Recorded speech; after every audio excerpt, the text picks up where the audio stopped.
안녕하십니까. 일산 그리스도교회 임성태 목사입니다. 다시 여러분들을 이 시간을 통해서 뵙게 된 것을 정말 기쁘게 생각합니다. 요새 날씨가 많이 춥죠. 겨울 같아서 제대로 겨울 맛을 보여주고 있는데요. 겨울은 겨울답게 추워야 되고 여름은 여름답게 더워야 되니까 우리가 이 겨울을 이겨낸다 그런 표현 쓰지 말고 이 겨울을 즐길 수 있도록, 하기야 코로나 바이러스 때문에 즐길 분위기가 아닙니다만은 그래도 연말 연시를 넘기면서 우리가 모두가 다 행복하게 출발한 새해였고 우리가 그렇게 마무리할 수 있도록 힘써 노력해야 하겠습니다. 오늘은 여러분이 가고 계시는 이 교재 86페이지부터 89페이지까지 그 사이에 있는 의에 줄이고 목마른 자, 그 첫 번째 강의를 시작하고자 합니다. 지금 천국의 복에 관한 이야기를 쭉 하고 있는데요. 제가 천국의 복에 관한 이야기를 하면서 지금 저희들이 새벽 기도 때 그 성막에 대해서 공부하고 있습니다. 성막. 나중에 이제 이것이 5대 제사까지 갈 건데요. 하나님께서는 당신의 백성들에게 정확하게 그리고 분명하게 어떻게 살아야 하는지에 관한 이야기를 말씀하셨어요. 그래서 이스라엘 백성들에게는 그 당시 이스라엘 백성들의 상황에 맞게, 또 우리 이 땅의 은혜의 백성들은 은혜의 백성의 법에 딱 맞게 하나님께서 그걸 채우셨는데, 우리가 그것을 제대로만 짚어간다고 하면 신앙생활도 그리 힘들 것 같지 않고요. 또 하나님의 은혜를 나눈 일도 그리 어려울 것 같지는 않습니다. 자, 그러면 오늘 의에 줄이고 목마른 자, 조명이 너무 한쪽으로 치우쳤네요. 의에 줄이고 목마른 자에 관해서 마태복음 5장 6절에 의에 줄이고 목마른 자, 의에 줄이고 목마른 자는 복이 있나니 그들이 배부를 것이다, 이렇게 말했습니다. 지금까지 우리가 보면요, 마태복음 5장 3절에 심령이 가난한 자, 그 다음에 애통한 자, 온유한 자가 복이 있다고 말씀을 했습니다. 그런데 예를 들어서 가난함이나 애통함이나 온유함은 우리 육이 가지고 있는 육적 성품이에요. 육적 성품인데 이것을 전부 영적 성품으로 바꾸십니다. 육신이 가난하고 육신이 애통하고 육신이 온유한 건데요.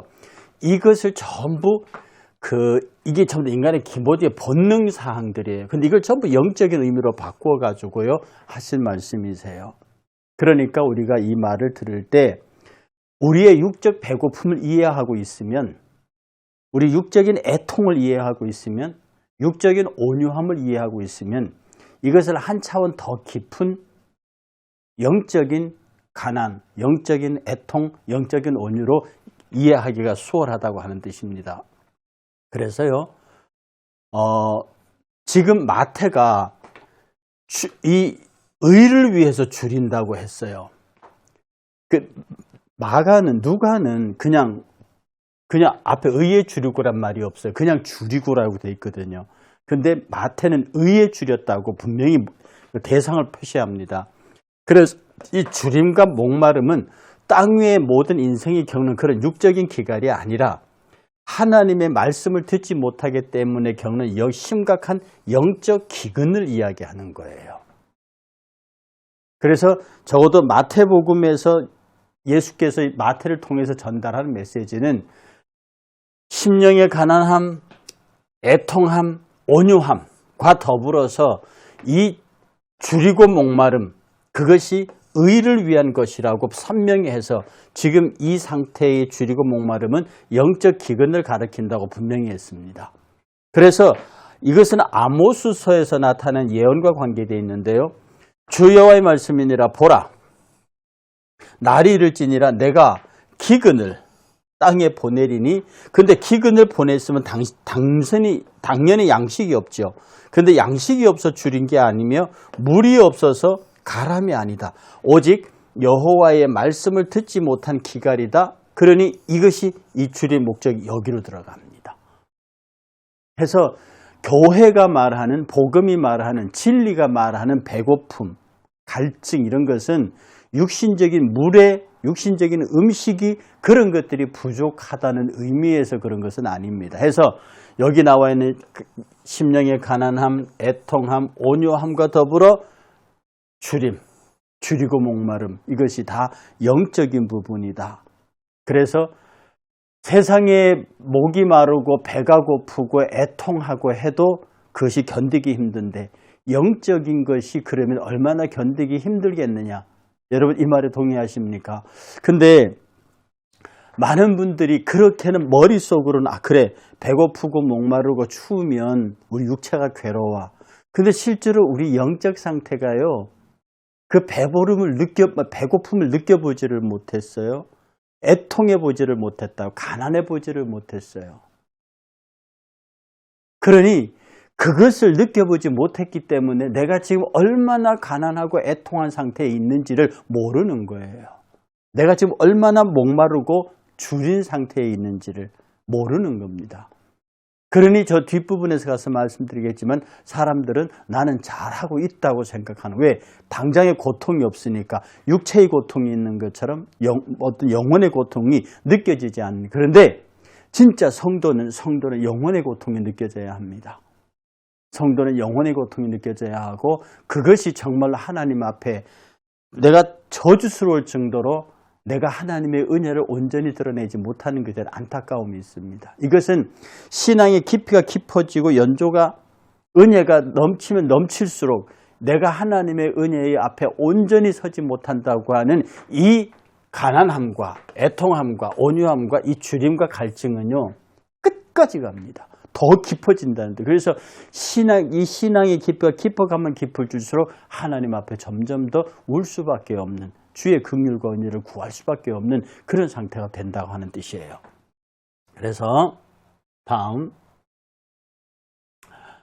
이런 굶주림과 목마름을 말씀드린 영적으로 born again, 거듭난 사람들만 이 고통을 겪습니다. 그리스도 안에서 거듭난 사람만이 육체가 배고파서 못 견디는 것처럼 내 영이 배고파서, 내 영이 목말라서 힘들어하는 것을 느낄 수 있습니다. 건강한 육신을 가진 사람도요, 자기가 살아가면서 목마를 때가 왜 없습니까? 왜 배가 안 고프겠습니까?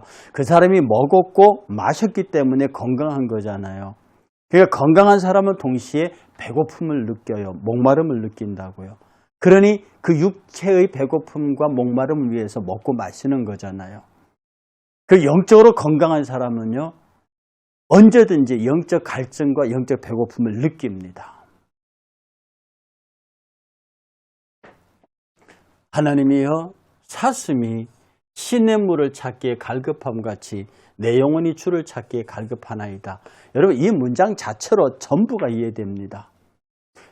짐승들이, 저 산에 사는 동물들이 물을 찾아 헤매는 것이요,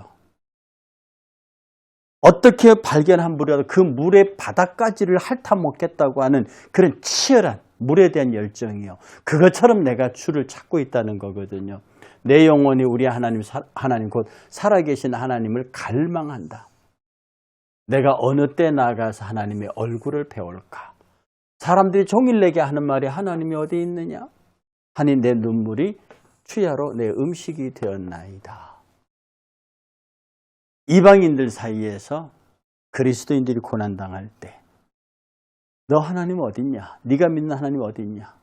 내가 하나님의 영광을 드러내야 할 자리에서 그렇지 못할 때 이방인들이, 사람들이 나를 네가 믿는 하나님은 어디 있느냐고 그렇게 물을 때 내가 정말로 안타까운 심정으로 하나님의 은혜와 긍휼을 구하고 있다는 거죠. 이게 여러분의 기도입니다. 이게 우리 삶의 증언들이거든요. 시편 기자는 하나님의 주는 나의 하나님이시라 내가 간절히 주를 찾되 물이 없어 마르고 황폐한 땅에서 내 영혼이 주를 갈망하며 내 육체가 주를 앙모하나이다. 그가 사모하는 영혼에게 만족을 주시며 줄인 영혼에게 좋은 것으로 채워주심이로다. 여러분, 성경 전체는 하나님께서 우리를 향하여 하실 말씀이 집약되어 있는 거잖아요. 그리고 어떻게 살아가야 하는지를 얘기한다고요. 핵심은 딱 하나입니다. 내가 줄 테니 너는 받아라, 이 말이거든요. 네가 무엇을 막 이렇게 해갖고 많이 내게 바치면 내가 그거 보고 복을 주겠다, 이건 아닙니다. 이건 복음에 없는 거예요. 복음은요, 먼저 하나님이 줄 테니까 받아라, 이렇게 되어 있습니다. 내가 너를 미리 불렀고요. 우리 하나님 말씀이 우리를 먼저 부르셨어요. 먼저 부르셨고요. 먼저 부르셨고 부르시면서 복을 주셨어요. 여러분, 여러분이 하나님이 부르시면서요, 복을 주셨다고요. 우리에게는 그 주신 복을 향유할 것과 다음에 내게 더 어떤 큰 복을 주실 건지를 기대하고 사는 거예요. 그래서 내가 하나님께서 내게 주신 이 믿음을, 이 축복을 내가 지금 누리며 사는 것이 믿음이고요. 저 사람 믿음이 있다, 그게 뭡니까? 하나님이 내게 복 주신 것을 내가 누리고 산다는 거예요. 그게 믿음이에요. 그리고 그 다음에 얼마나 큰 복을 주실까 기대하면서 믿음으로 삽니다. 그걸 우리는 소망이라고 그래요. 이 믿음과 소망, 하나님께서 내게 복 주셨다는 것을 믿어요. 그리고 살아요. 그리고 장차 또 복을 주실 것이란 다음에 올 복을 믿어요. 이 믿음과 소망으로 사는 삶의 모양에 드러나는 것이 사랑입니다. 그래서 사랑이 가장 소중하다. 왜? 믿음과 소망이 궁극적으로 떠받치고 있는 거니까요. 여러분들이 신앙생활 하는 사람들은요, 이 믿음의 크기에 따라서 그가 누리는 복이 다릅니다. 하나님께서 내게 주신 많은 것들에 대한 확신을 가지면요, 그 삶이 굉장히 풍성합니다. 그러나 하나님이 내게 적게 주셨다고 믿고요, 내게는 안 주셨다고 믿으면요, 그 인생은 참 고달픈 인생입니다. 예수를 믿지만 단 한 번도 그는 목마른 현장에서 시원한 생수를 확 들이켜본 그런 경험을 한 번도 갖지 못하는 사람이에요.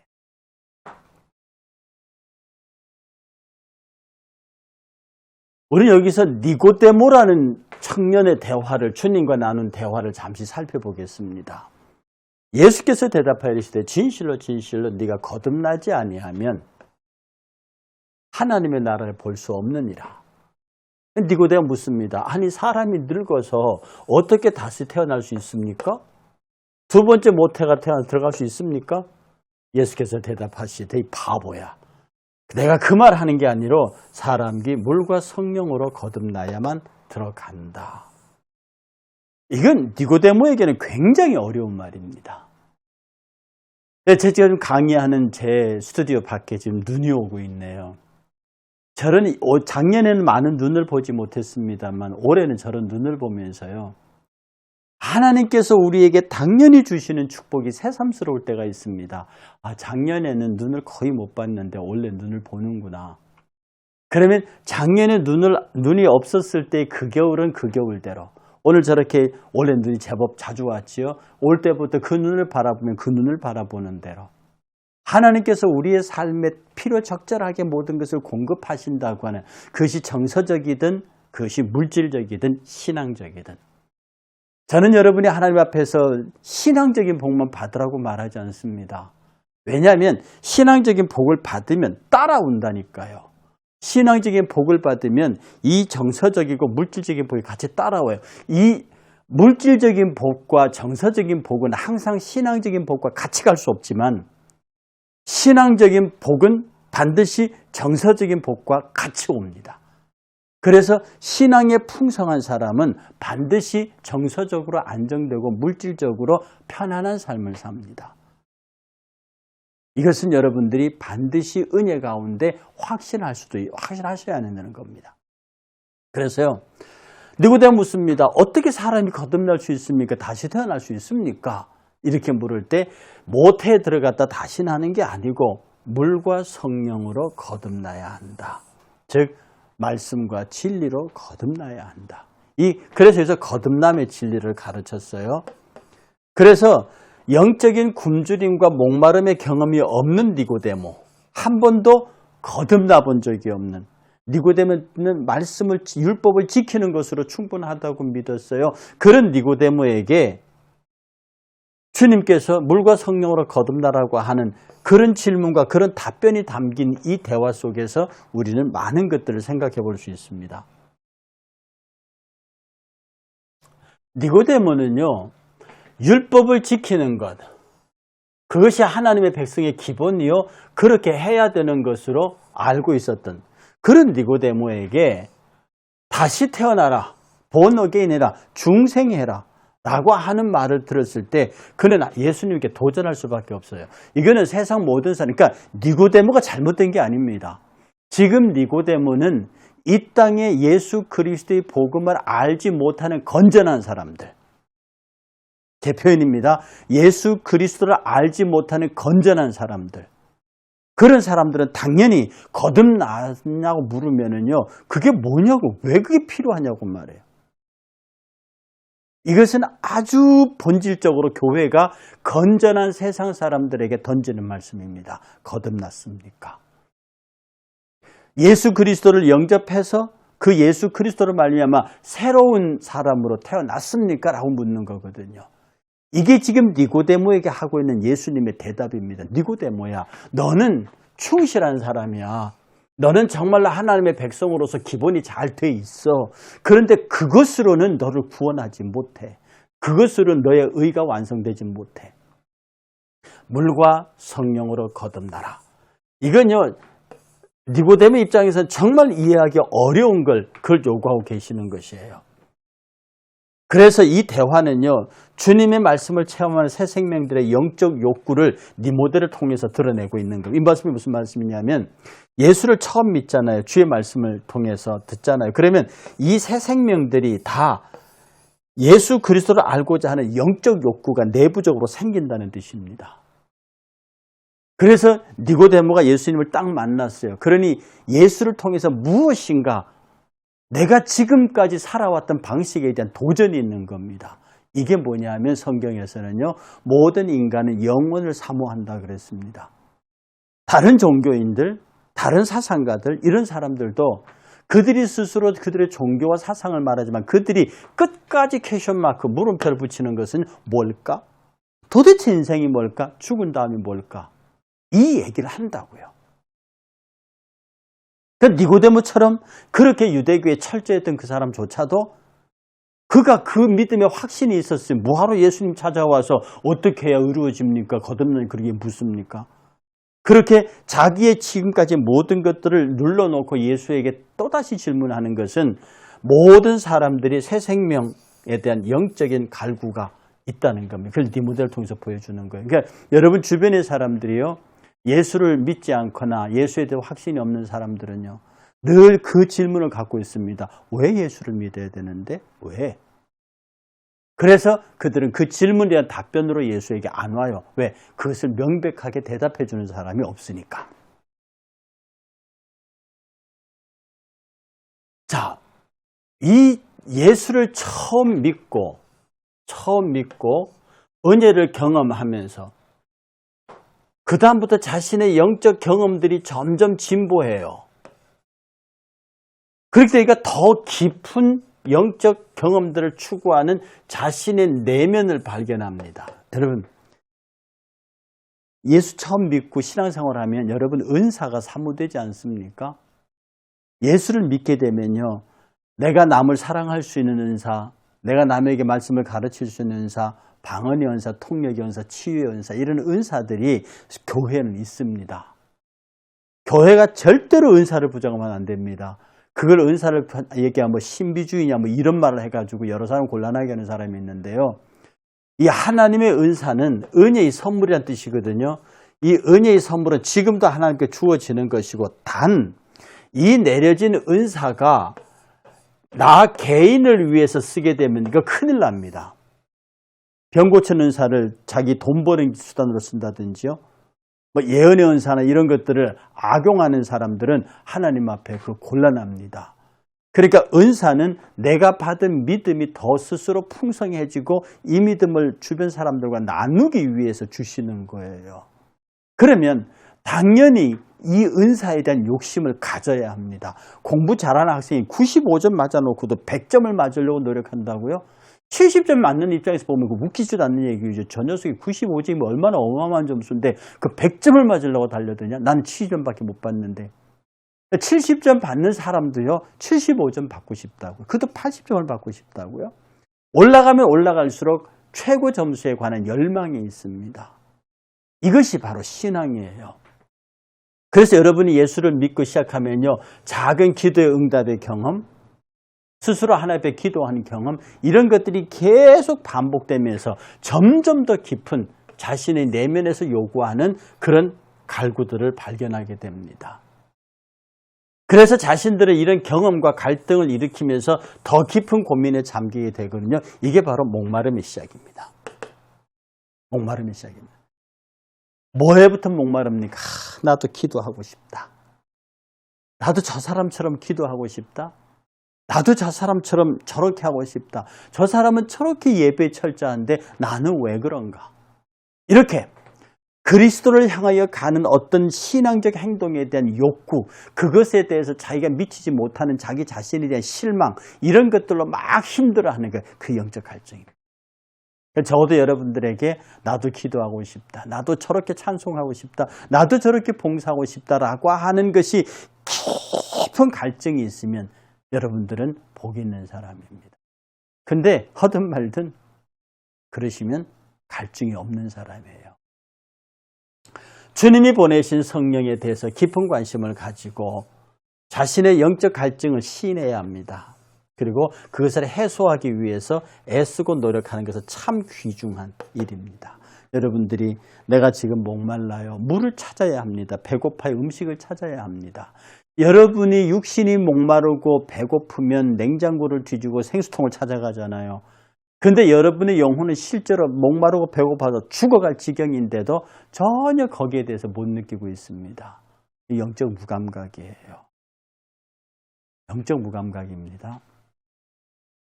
바로 영적으로 의에 줄이고 목마르고 있다는 증거입니다. 내가 지금 그것을 해소하기 위해서 애쓰고 있다는 것. 그래서 베레아 사람들은 데살로니가에 있는 사람들보다 더 신사적이어서 간절한 마음으로 말씀을 받고 이것이 그러한가요? 날마다 성경을 상고합니다. 예, 복 있는 사람이에요. 정말 그런가? 우리가 이 가스펠 스튜디오를 가지고 공부하잖아요. 화요일마다.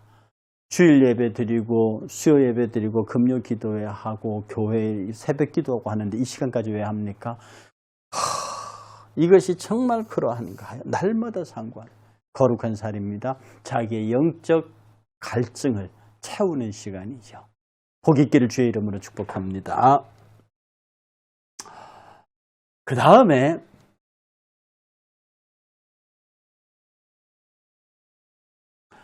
배부를 것이며 배부르대요. 이것은 그리스도께서 의에 줄이고 목마른 자의 목자가 되시어 영생의 생명수와 하늘 양식으로 충만하게 채워주신다는 그런 의미입니다. 배부를 것이요. 일단 내가 영적으로 목마르 줄이고 목마르다는 사실을 시인하는 사람. 내가 배고픕니다. 육신의 배가 고픈 것처럼 영적으로 배가 고파요. 육신이 목마른 것처럼 내 영이 목말라요. 왜 이렇게 내가 컬컬한가요? 이 말은 내 마음에 왜 기쁨이 없고 감사가 없고 무엇이든지 할 수 있을 것 같은 충만한 은혜의 능력이 나타나지 아니하고 부정적인 말, 아프게 하는 말, 힘들게 하는 말, 이런 말들과 생각이 내 머릿속에 다 가 있을까? 이걸 인지하는 사람들.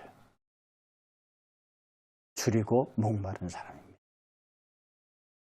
성경 요한복음 말합니다. 내가 주는 마시는 자는 영원히 목마르지 아니하리니 내가 주는 물은 그 속에 영생하도록 솟아나는 샘물이 되리라.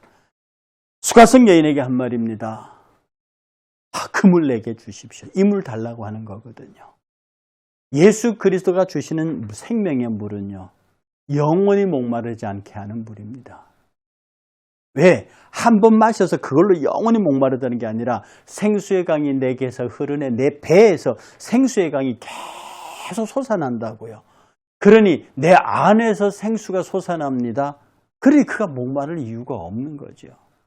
생수의 강이 내게서 흐르네. 이 생수의 강이 내게서 흐르면 저는 자 걷고 눈먼 자 보고 절름발이가 뛰는 일들이 생수의 강에서 그게 일어납니다.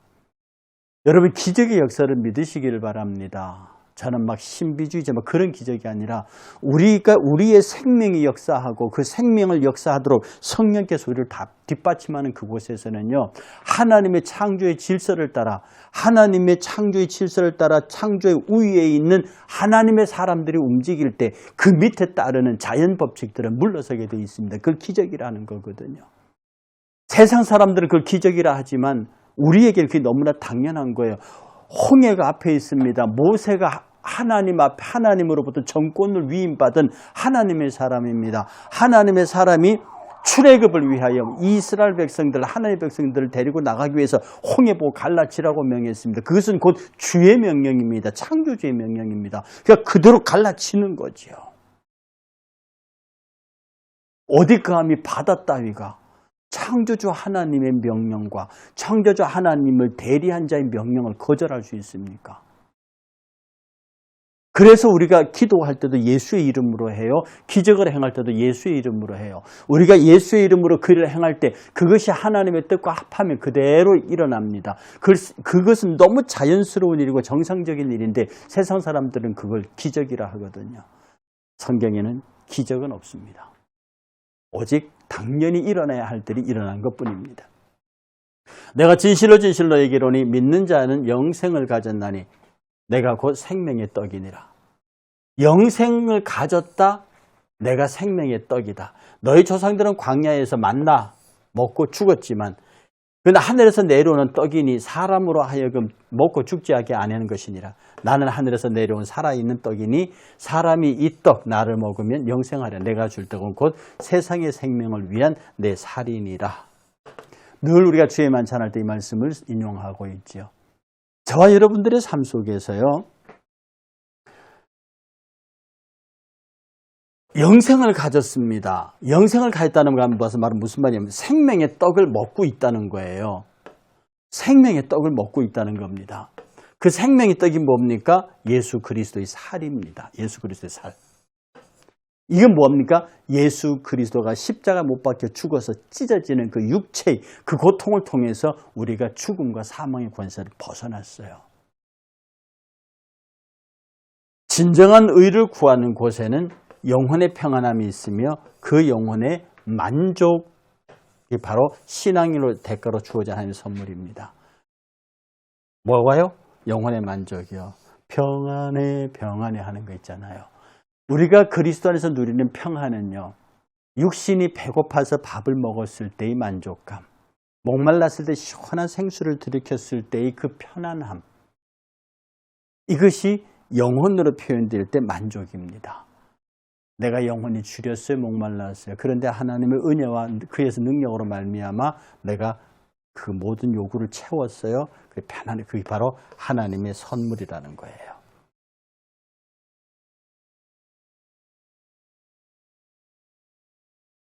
의에 줄이고 목마르다는 것과 이런 현상이 왜 복이 됩니까? 여기서 여러분 명심하셔야 될 거죠. 이 의라고 하는 것은요. 인간 편에서는 단 한 조각도 없습니다. 인간 편에서는 의의 조각이 단 한 조각도 없어요. 사람들은 세상에서 정의를 얘기하고 진리를 얘기하지만 하나님의 입장에서, 교회의 입장에서 세상의 진리, 세상의 의 그런 건 하나도 없습니다. 어느 한 부분에도 의롭다고 인정되면 그것은 기독교 교리가 바뀔 수 있습니다. 범죄한 인간은요. 본질적으로, 근본적으로 불의합니다. 모든 사람이 죄를 범하였음에 하나님의 영광에 이르지 못하더니 불의하기 때문에 니고데모 대화처럼 거듭나지 아니한 자연인은 의를 논할 자격조차도 없습니다. 그러니까 세상은 구원과 관련된 의를 논할 자격이 없습니다.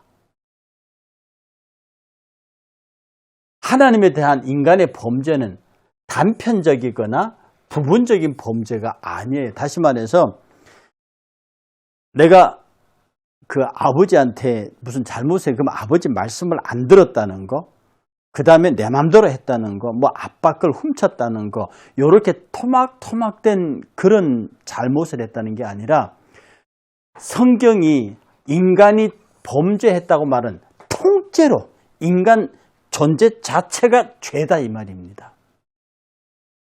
그 근본적으로 태어날 때부터 죄인으로 태어나요. 그의 행사가 하나부터 열까지 다 죄입니다. 세상의 시각에 보기에 사랑하고 헌신하고 그조차도 전부 죄성의 발로들입니다. 이건 또 지나치다 아니요. 악한 것에서 선한 것이 나올 수 없습니다. 모든 인간은 죄인으로 태어났다고요. 근본적으로 악해요. 하나님과 불의해서 원수되게 태어났어요. 그러니 그가 하나님을 향하여 나타나는 모든 것들은 불의합니다. 그러니까 하나하나 잘못한 게 아니라 통째로 불의해요. 전인적인 범죄요. 존재적 자체로 범죄입니다. 인간의 존재, 자연인간이요. 거듭나지 않은 인간 그 자체로 죄인입니다. 그래서 인간은 전 인류죠. 다 불의하고요.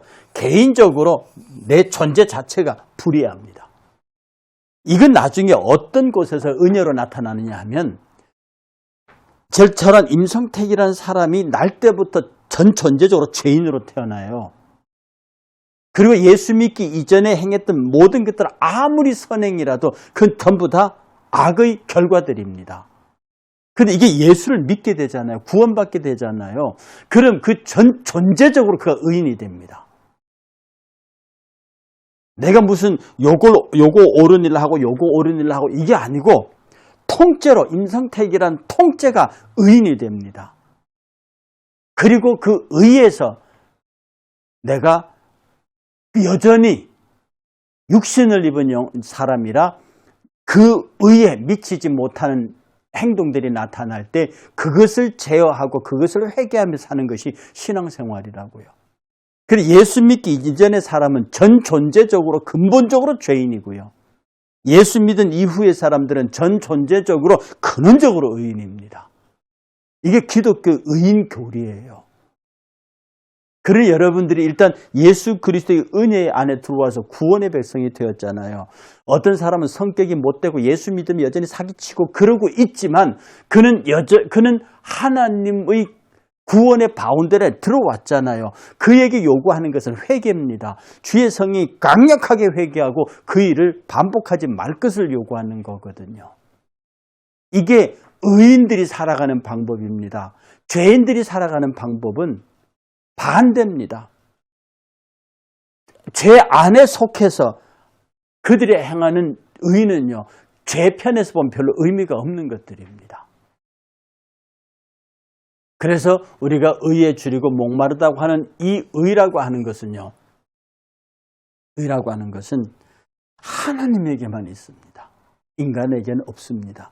그 하나님의 의를 우리에게 그대로 주셨어요. 그게 십자가고요.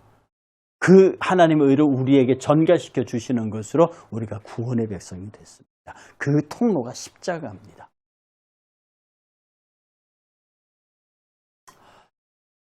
말씀드렸던 대로 사람이 나오는 것은 모두가 악합니다. 그런데 이상한 것은요, 그런데 사람들이요, 자기는 의를 알고 있다고 해요. 또 어느 정도 의를 행하고 있다고 생각합니다. 그래서 자기는 의롭다고 생각하지만 이것은 철저히 잘못된 오류입니다. 인간에게는 티끌만한 의도 없습니다. 성경 말씀 보겠습니다. 로마서 3장 10절 의인은 없나니 하나도 없다. 로마서 3장 13절 모든 사람이 죄를 범하였으며 하나님의 영광에 이르지 못하다. 이 모든 사람은요, 언제부터겠습니까? 예, 최초 인류 아담부터입니다. 아담부터 마지막 아담까지, 마지막 태어날 아담까지, 사람까지 모든 사람이 죄를 범하였어요. 누구도 하나님 앞에서 의인이라고 나타날 사람이 없습니다. 그러므로 한 사람으로 말미암아, 이게 아담이죠. 한 사람 말미암아 죄가 세상에 들어오고 한 사람 아담으로 말미암아 죄가 세상에 들어오고 죄로 말미암아 사망이 들어왔나니 이와 같이 모든 사람이 죄를 지었으므로 사망이 모든 사람에게 이르게 되었느니라. 모든 사람이 죽게 된 이유가 여기 있어요. 여러분 이거 인정하셔야 합니다. 우리 인간은 전 존재적으로 죄인입니다. 이걸 사상에서는 뭐 성악설이다, 성선설이다 이렇게 얘기를 했거든요. 인간은 태어날 때부터 악하다고 보는 성악설. 인간 태어날 때부터 백지 상태로 태어난다고 하는 성선설. 뭐 이런 상태 여러 가지 얘기했지만 그건 별로 중요한 얘기가 아니고요. 교회는 인간은 태어나서 예수 그리스도와 상관없이 사는 모든 사람들은 그들의 세상적 선행 여부에 관계없이 전체적으로 전체적으로 악합니다. 그러나 예수 그리스도를 믿은 사람은 그 신분 자체가 존재 자체가 변하는 거예요. 여러분이 하나하나 어떤 행동이 완벽해서 하나님의 나라로 옮겨진 게 아니라 여전히 죄인이고 여전히 허물이 많음에도 불구하고 전체적으로 총체적으로 죄인임에도 불구하고 그 위치가 바뀌어지는 거예요. 소속이 바뀌어지는 거라고요. 이게 구원의 역사입니다. 이렇게 되는 것은 인간의 공로는 하나도 없고 전부 은혜로 주어진 내가 예수를 믿을 때 일어나는 일들입니다. 8번째, 바울의 고백. 이것에 관한 바울의 고백으로 가봅니다. 바울은요, 정말로 이렇게 말, 내가 자책할 것이 아무것도 없대요. 대단한 사람 아닙니까?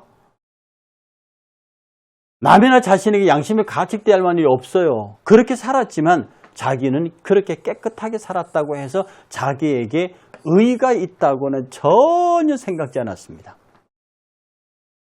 내가 자책할 것이 아무것도 깨닫지 못한 내 죄지은 거 없다는 거거든요.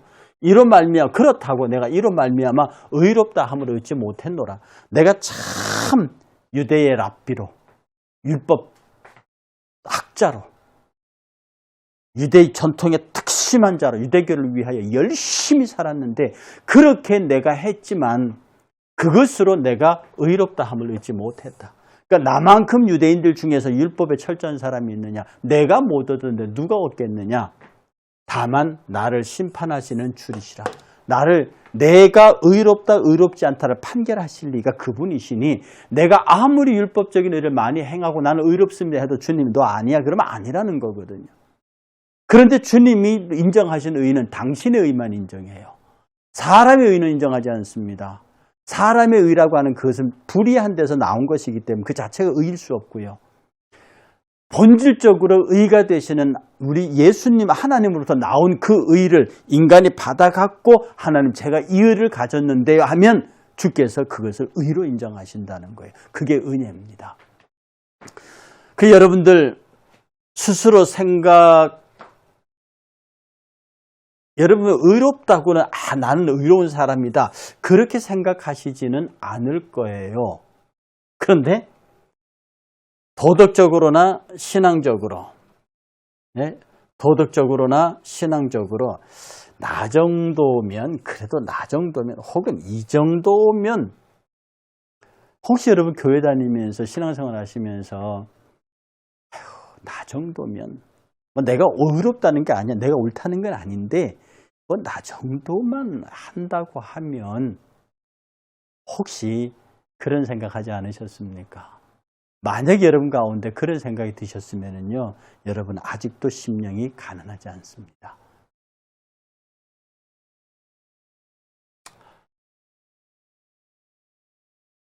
그래서 제가 드리는 말씀이 거짓 의리에 속지 말라는 겁니다. 사탄은요 계속 여러분에게 됐다니까 충분해. 네가 지금 하는 헌신, 네가 지금 하는 봉사, 네가 지금 하는 신앙의 기도 충분해. 그러니 더 이상 뭐 어떻게 하려고 노력하지 마. 무서운 사탄의 계획입니다.